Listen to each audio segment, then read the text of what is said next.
नमस्कार दोस्तों, आपका ड्रीम अप क्लासेस में स्वागत है। आइए हम लोग सिविल इंजीनियरिंग विद्यार्थियों के लिए एक नए सब्जेक्ट की शुरुआत करते हैं जो प्रबलिश सीमेंट कंक्रीट टेक्नोलॉजी है। इसके अंतर्गत हम लोग किस बुक को फॉलो करेंगे? एशियन पब्लिशर्स की जो बुक है इसको हम फॉलो कर रहे हैं। तो यह प्रबलिश कंक्रीट तकनीकी सब्जेक्ट है, तो जिसके हम क्या करेंगे, क्रम वाइज चैप्टर वाइज जो टॉपिक है उसको हम कवर करते चलेंगे। तो जितने भी सिविल इंजीनियरिंग के स्टूडेंट हैं वो अधिक से अधिक शेयर करें ताकि मैक्सिमम सिविल इंजीनियरिंग के जितने भी डिप्लोमा कर रहे हैं वो हमसे जुड़ सके। कोई भी ऐसा टॉपिक नहीं होगा जो कि पढ़ाया ना जाए। तो आप लोग क्या कीजिए, सपोर्ट कीजिए। तो आज हम लोग क्या करेंगे, कार्यकारी प्रतिबल विधि के मूल तत्व यानी fundamentals of working stress method, ये चैप्टर हम आज स्टार्ट करने वाले हैं। यहीं से आपका जो मेन जो बुक का चैप्टर है यहीं से शुरुआत होता है। तो यहाँ से अगर आप पढ़ना शुरू करते हैं तो मैं वादा करता हूँ कि आपको जब धरन का अभिकल्पन करेंगे, डिज़ाइन करेंगे, चाहे वो सिंगली रेनफोर्समेंट बीम हो या डबली रेनफोर्समेंट बीम हो, किसी भी करने में कोई भी डाउट नहीं होगा। तो आप लोग जैसे हम पढ़ाते चल रहे हैं, आप नोट्स बनाते चलिए। अगर कहीं पर भी नहीं समझ में आ रहा है कोई भी टॉपिक तो उस कमेंट ज़रूर करें, तो मैं उस टॉपिक को फिर से एक अलग वीडियो में आपको बता दूंगा। तो यहाँ पर मैं वैसे प्रयास करूँगा कि आपको एक ही वीडियो में आपको सभी डाउट क्लियर हो जाए। तो आइए अब हम क्या करते हैं, स्टार्ट करते हैं। तो चैप्टर है कार्यकारी प्रतिबल विधि के मूल तत्व। इसमें जो पहला टॉपिक हम पढ़ेंगे वह है प्रबलित कंक्रीट धरनों के बंकन सिद्धांत की मूल संकल्पनाएं यानी basic assumption in theory of simple bending for RCC beam. तो पहले हम कुछ इसके कंसेप्ट को समझेंगे। हम पूरे संकल्पना कंसेप्ट को समझते हुए चलेंगे, तभी आप डिजाइन कर पाएंगे। आप कोई भी एग्ज़ाम देने जाएंगे तो क्योंकि आजकल जो एग्ज़ाम हैं वह सिर्फ ऑब्जेक्टिव होते हैं, लेकिन जब तक आपको कंसेप्ट क्लियर नहीं होगा तब तक आप नहीं कर पाएंगे।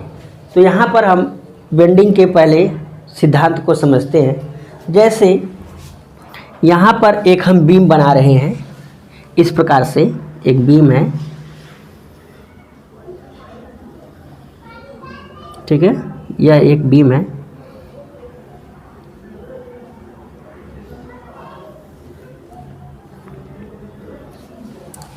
अब ये किसी भी सपोर्ट पर टिका होगा। तो अब बीम पर पहला तो इस पर स्वयं का लोड होगा, सेल्फ लोड होगा, और दूसरा क्या होगा, इस पर अदर लोड अध्यारोपित किया जाएगा। तो पहला सिद्धांत हम एक एक पढ़ते चलते हैं और समझते चलते हैं। अगर आपको कोई डाउट होता है तो आप कमेंट ज़रूर करेंगे कि मुझे ये समझ में नहीं आया, तो मैं उसको आपको अगले वीडियो में बताऊंगा। तो पहला है, कोई भी अनुप्रस्थ परिच्छेद क्रॉस सेक्शन जो बंकन यानी बेंडिंग से पूर्व समतल है, बंकन के पश्चात भी समतल रहता है। अर्थात कहने का आशय यह है कि अगर जैसे अब यह बीम है, अब बीम पर लोड आया तो लोड आने के कारण क्या होगा, बीम में बेंडिंग होगा। कुछ इस प्रकार से बेंडिंग होगा, यहाँ पर हम बना रहे हैं, इस प्रकार से इसमें बेंडिंग होंगे, ठीक है, इस प्रकार से इसमें बेंडिंग होगा। तो जब बेंडिंग होगा इस प्रकार से, तो पहली बात तो अनुप्रस्थ परिच्छेद क्या है, ये क्रॉस सेक्शन जैसे ए बी सी डी, यह क्या है, इसका जो वर्टिकल सेक्शन होता है इसी को बोलते हैं क्रॉस सेक्शन। तो ऐसी बहुत सी क्रॉस सेक्शन होंगी, इसका बीम का बहुत सी क्रॉस सेक्शन होंगे इसका, इस प्रकार से यहाँ पर भी इस प्रकार से, ठीक है, इस प्रकार से होंगे इसके क्रॉस सेक्शन। तो कह रहा है कि कोई भी अनुप्रस्थ परिच्छेद क्रॉस सेक्शन जो बंकन बेंडिंग से पूर्व समतल में है, यानी कि वर्टिकल है, बंकन के पश्चात भी समतल रहता है। इसका मतलब ये है कि अगर इसका बेंडिंग भी हो जाता है तो ये क्या है, ये अपने समतल में ही रहता है। यह नहीं कि यह इस प्रकार से हो जाए, कुछ इस प्रकार से ये नहीं होता है। यहाँ पर हम समझा दे रहे हैं, जैसे बेंडिंग ये वाला होगा तो अब ये अगर इस प्रकार से है, ठीक है, तो इसी प्रकार से रहेगा, वर्टिकल ही रहेगा। ये नहीं कि ये झुक जाए, कुछ इस प्रकार से इसका शेप बन जाए, इस प्रकार से नहीं होगा। ये हमेशा क्या होगा, वर्टिकल ही रहेगा। अर्थात खंड का न्यूट्रल एक्सिस के ऊपर तथा निचले भागों में स्ट्रेन इसकी न्यूट्रल एक्सिस की दूरी के समानुपाती होता है। तो जो धरण होती है उसमें बेंडिंग के कारण बेंडिंग होगा, बेंडिंग स्ट्रेस के कारण होगा, तो उसमें स्ट्रेन भी होगा। अगर हम बात करते हैं, जैसे यह बीम है, ठीक, यहाँ पर हम बना रहे हैं, तो अब यहाँ पर न्यूट्रल एक्सिस इसका मान लीजिए होगा, बीच में होगा न्यूट्रल एक्सिस। तो अब यहाँ पर इस प्रकार से हम जानते हैं कि न्यूट्रल एक्सिस जो होता है वहाँ पर स्ट्रेस और स्ट्रेन क्या होते हैं, ज़ीरो होते हैं। तो अब जैसे जैसे अब इससे ऊपर जाएंगे, न्यूट्रल एक्सिस से ऊपर जाएंगे, तो यहाँ पर क्या होगा, स्ट्रेन अधिक होगा, स्ट्रेन क्या होगा, अधिक होगा। और उसी प्रकार से इधर भी हम जाएंगे तो इधर भी क्या होगा, स्ट्रेन अधिक होगा। तो इस प्रकार से इसका बनता है डायग्राम, यानी ऊपरी सिरे पर धरण के जब बेंडिंग होता है तो धरण के ऊपरी सिरे पर स्ट्रेन यानी विकृति सबसे अधिक होगी और नीचे भी सबसे अधिक होगी। इसी कारण क्या होता है कि जो वर्टिकल जो क्रॉस सेक्शन होता है वह हमेशा समतल ही बना रहता है।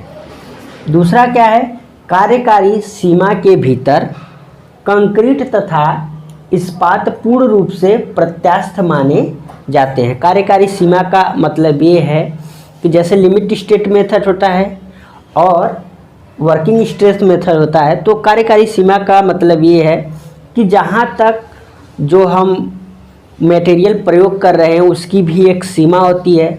जैसे अगर हम एक स्टील ले रहे हैं या एक कंक्रीट ही ले रहे हैं M15 का, सपोज दैट M15 है। अब इसका कार्यकारी सीमा हम बता दे रहे हैं क्या होता है, M15 है। लेकिन हम जब डिज़ाइन करते हैं तो ऐसा डिज़ाइन करते हैं, क्योंकि यह जो M15 है, 15 क्या है, इसका कैरेक्टरिक स्ट्रेस है, यानी कि ये अभिलाक्षणिक सामर्थ्य है। इससे अधिक अगर हम लोड देंगे तो यह क्या होगा कि इससे बना कंक्रीट वह विफल हो जाएगा, फेल हो जाएगा।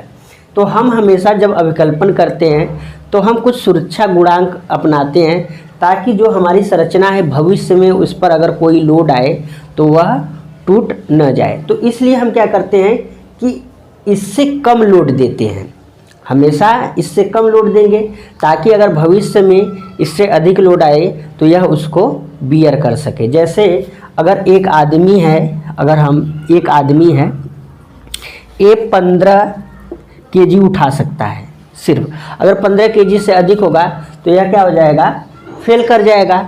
तो अब हम क्या करते हैं कि ये हमेशा बना रहे, अपनी सामर्थ्य में बनी रहे, कभी फेल ना हो। तो इसके लिए हम क्या कर देते हैं कि 15 से हमेशा ऐसा डिज़ाइन कर दें कि इस पर 15 से अधिक कभी लोड पड़े ही ना। तो इसलिए इसके लिए हम क्या करते हैं, सुरक्षा गुणांक अपनाते हैं। तो वही जो भार आता है, वही जो लोड आता है, तो उसको एक प्रकार से वही जो सीमा हम निर्धारित कर देते हैं तो उसको हम कार्यकारी सीमा बोल देते हैं। तो जैसे इसमें है तो हम क्या कर लेते हैं, सुरक्षा गुणांक अपना लेते हैं 3, तो 5, यानी कि हमेशा क्या करते हैं, इसलिए देखते हैं सिग्मा CV का मान कितना लेते हैं, 5 लेते हैं। तो उसका हमने निर्धारित कर दिया है कि 5 न्यूटन प्रति mm स्क्वायर से हम अधिक लोड इस पर नहीं देंगे। तो कार्यकारी सीमा समझ में आ गया होगा, ठीक है। तो दूसरा क्या है, कार्यकारी सीमा के भीतर कंक्रीट तथा इस्पात पूर्ण रूप से प्रत्यास्थ माने जाते हैं, पूरी तरह से क्या है, इलास्टिक माने जाते हैं। क्योंकि देखिए जो कोई भी संरचना हम बनाते हैं तो वह स्टील से बना होता है, क्योंकि उसमें स्टील भी है। अब यही बीम बना रहे हैं तो इसमें नीचे स्टील लगा हुआ है, स्टील एक अलग मटेरियल है। और कंक्रीट क्या है, एक अलग मटेरियल है, दोनों अलग अलग मटेरियल है। लेकिन सोचिए कि जब हम उसको बना रहे हैं, उस पर अभिकल्पन कर रहे हैं, तो दोनों को एक होमोजीनियस मान ले, समांग मान ले रहे हैं। तो इसीलिए कहा जा रहा है कि कार्यकारी सीमा के भीतर कंक्रीट तथा इस्पात पूर्ण रूप से प्रत्यास्थ माने जाते हैं। यानी कि जितना विकृति, जब ये दोनों विफल हो सकता है साथ में हो, तो इस प्रकार से दोनों क्या है, प्रत्यास्थ माने जाते हैं। तीसरा क्या है, कार्यकारी भार पर इस्पात और कंक्रीट का प्रतिबल विकृति संबंध एक सीधी सरल रेखा में रहता है। इसको आइए हम समझते हैं।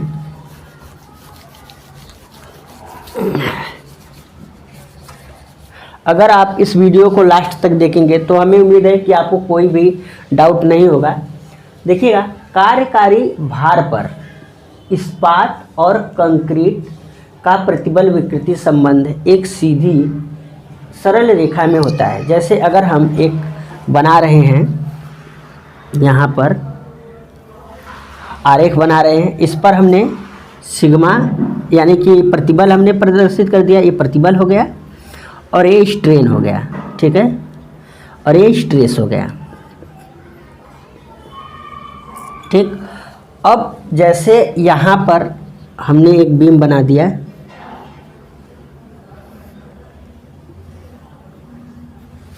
अब इस पर हम क्या करेंगे, लोड लगाएंगे। लोड लगाएंगे तो इसमें स्ट्रेस उत्पन्न होगा और स्ट्रेस के कारण इसमें क्या होगा, स्ट्रेन होगा। जैसे अगर हम मान लेते हैं कि 1000 किलो न्यूटन या 100 किलो न्यूटन का जब हम इस पर लोड लगाते हैं तो इसमें जो प्रतिबल उत्पन्न होगा, मान लेते हैं कुछ उत्पन्न होगा, मान लेते हैं वह 1 उत्पन्न हो रहा है, तो उसमें जो स्ट्रेन हो रहा है वह 1 mm का हो रहा है, ठीक।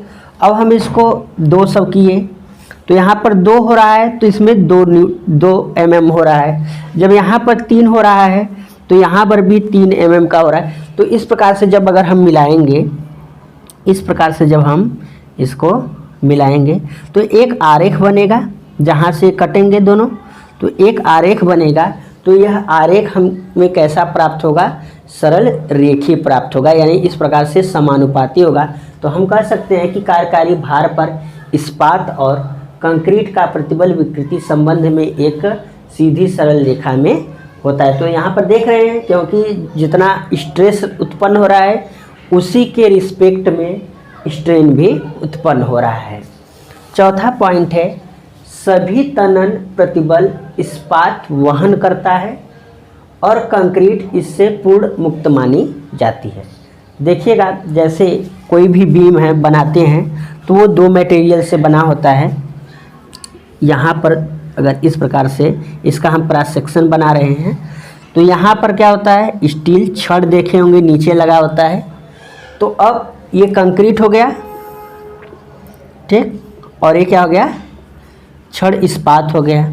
तो अब जो इस्पात है वह केवल तनन को वहन करता है और कंक्रीट है वह केवल संपीड़न यानी कंप्रेसिव स्ट्रेस को वहन करता है। तो यही कहा गया है कि सभी तनन प्रतिबल इस्पात वहन करता है, यानी कि कोई भी जो कंक्रीट है उसका योगदान तनन सामर्थ्य वहन करने में नहीं है। कंक्रीट इससे पूर्ण मुक्त होता है। कंक्रीट यानी केवल कंप्रेसिव स्ट्रेस, आप याद रख लीजिए कि कंप्रेसिव स्ट्रेस कौन वहन करता है, कंक्रीट, और टेंसाइल स्ट्रेस कौन वहन करता है, स्टील बार प्रयोग करते हैं। 5वां है, कंक्रीट व इस्पात में अभिलाग प्रत्यास्थता सीमा तक परिपूर्ण माने जाते हैं। यानी कि कह सकते हैं कि जो कंक्रीट और इस्पात, क्योंकि देखिए अब ये जो इस्पात है वह किसके संपर्क में है, वह टच में हमेशा किसके रहता है, कंक्रीट के ही। तो प्रत्यास्थता सीमा तक क्या होता है कि दोनों एक समान होमोजीनियस माने जाते हैं। फिर 6ठा है, कंक्रीट में दबाते समय प्रबलन इस्पात में किसी भी प्रकार के प्रारंभिक प्रतिबल नहीं होते हैं। क्योंकि जब हम पहले क्या करते हैं कि जब बीम बनाते हैं तो उसमें पहले हम छड़ लगाते हैं, तो छड़ में लगाते समय, स्टील को लगाते समय ये माना जाता है कि उसमें किसी भी प्रकार का स्ट्रेस नहीं है। तो वही कहा गया है, कंक्रीट में दबाते समय प्रबलन इस्पात में किसी भी प्रकार का प्रारंभिक प्रतिबल नहीं होते हैं। सातवां है, इस्पात व कंक्रीट के प्रत्यास्था मापांकों के अनुपात m का मान 280/3 सिग्मा CB लिया जाता है। इसको हम समझ लेते हैं। मापांक अनुपात क्या होता है?